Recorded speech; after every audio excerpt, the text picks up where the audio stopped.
بسم اللہ الرحمن الرحیم۔ شروع اللہ کے نام سے جو بڑا مہربان اور نہایت رحم والا ہے۔ السلام علیکم ناظرین۔ محترم ناظرین، علی ابن حسین بن علی بن ابی طالب سن 38 ہجری میں مدینہ پاک میں پیدا ہوئے۔ علی ابن حسین سلام اللہ علیہ، جو امام سجاد اور زین العابدین کے نام سے مشہور ہیں۔ سیدنا امام حسین علیہ السلام اپنے والد ماجد حضرت علی رضی اللہ تعالی عنہ سے اظہار عقیدت کے لیے اپنے بچوں کے نام علی رکھتے تھے۔ اسی مناسبت سے حضرت زین العابدین کا نام بھی علی ہے اور کنیت ابو محمد، ابو الحسن، ابو القاسم اور ابو بکر ہے، جبکہ کثرت عبادت کے سبب آپ کا لقب سجاد، زین العابدین اور سید العابدین ہے۔ آپ کی والدہ کا نام شہر بانو تھا، جو ایران کے بادشاہ یزدگرد کی بیٹی تھی، جو نوشیروان عادل کا پوتا تھا۔ ان کو علی اوست کہا جاتا ہے۔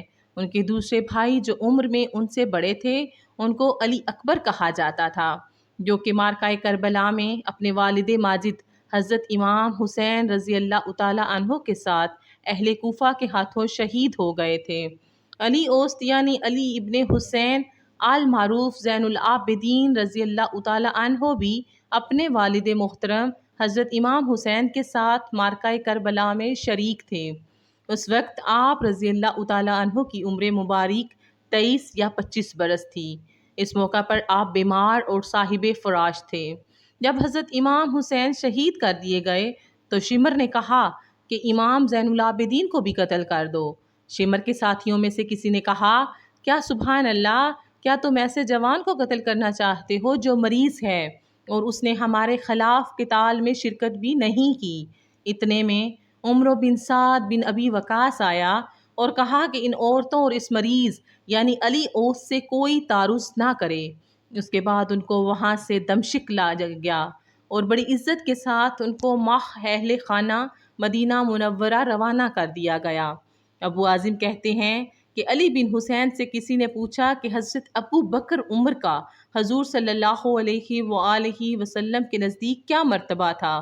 انہوں نے حضور صلی اللہ علیہ وآلہ وسلم کے روضہ مبارک کی طرف اشارہ کر کے فرمایا، جو تقرب آج ان کو اس روضہ میں حاصل ہے، ایسا ہی حضور صلی اللہ علیہ وآلہ وسلم کی زندگی میں بھی تھا۔ جعفر بن محمد رحمۃ اللہ علیہ نے اپنے والد سے نقل کیا ہے، وہ کہتے ہیں کہ میرے والد کے پاس ایک آدمی آیا اور کہنے لگا، مجھے ابو بکر عمر رضی اللہ تعالیٰ عنہ کے بارے میں بتائیں۔ انہوں نے فرمایا، صدیق کے بارے میں پوچھ رہے ہو؟ اس آدمی نے کہا، آپ انہیں صدیق کہہ رہے ہیں۔ انہوں نے فرمایا، تیری ماں تجھے گم کر دے، مجھ سے بہتر یعنی رسول اللہ صلی اللہ علیہ وآلہ وسلم اور مہاجرین و انصار صحابہ اکرام نے انہیں صدیق کہا ہے، پس جو انہیں صدیق نہ کہے اللہ اس کی بات کو سچا نہ کرے۔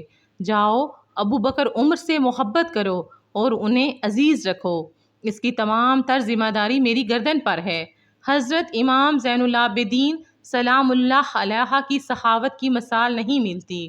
ابو حمزہ سمالی سے مروی ہے کہ علی بن حسین راتوں کو کھانے کی چیزوں کو اپنے کندھے پر رکھ کر اندھیرے میں خفیہ طور پر غربا اور مساکین کو پہنچا دیتے تھے اور فرمایا کرتے تھے، جو صدقہ اندھیرے میں دیا جائے وہ پروردگار عالم کے غضب کی آگ کو بجھا دیتا ہے۔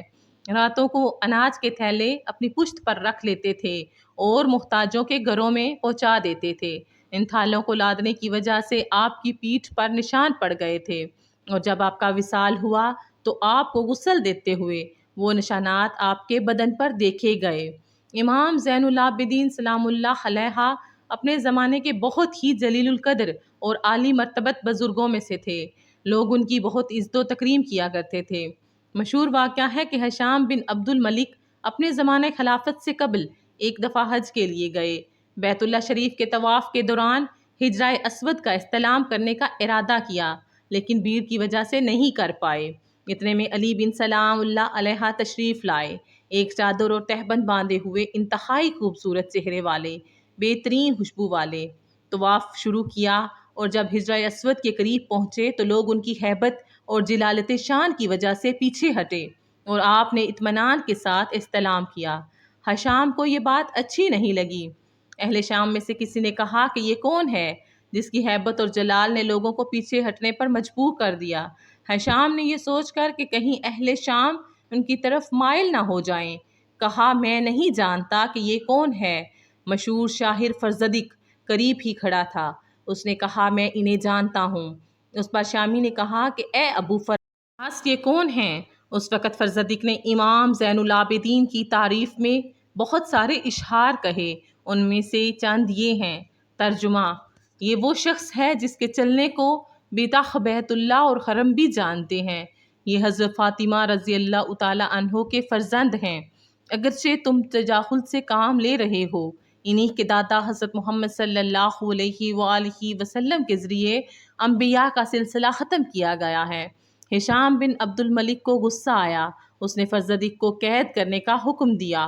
ان کو مکہ مدینہ کے درمیان میں اسفان نامی جگہ میں قید کر دیا گیا۔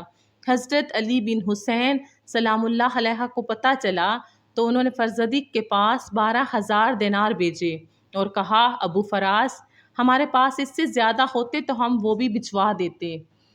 فرزدق نے یہ کہہ کر واپس کر دیے کہ اے رسول اللہ صلی اللہ علیہ وآلہ وسلم کے فرزند، میں نے جو کہا اللہ اور اس کے رسول کی خاطر کہا ہے اور میں اس پر کچھ کمانا نہیں چاہتا۔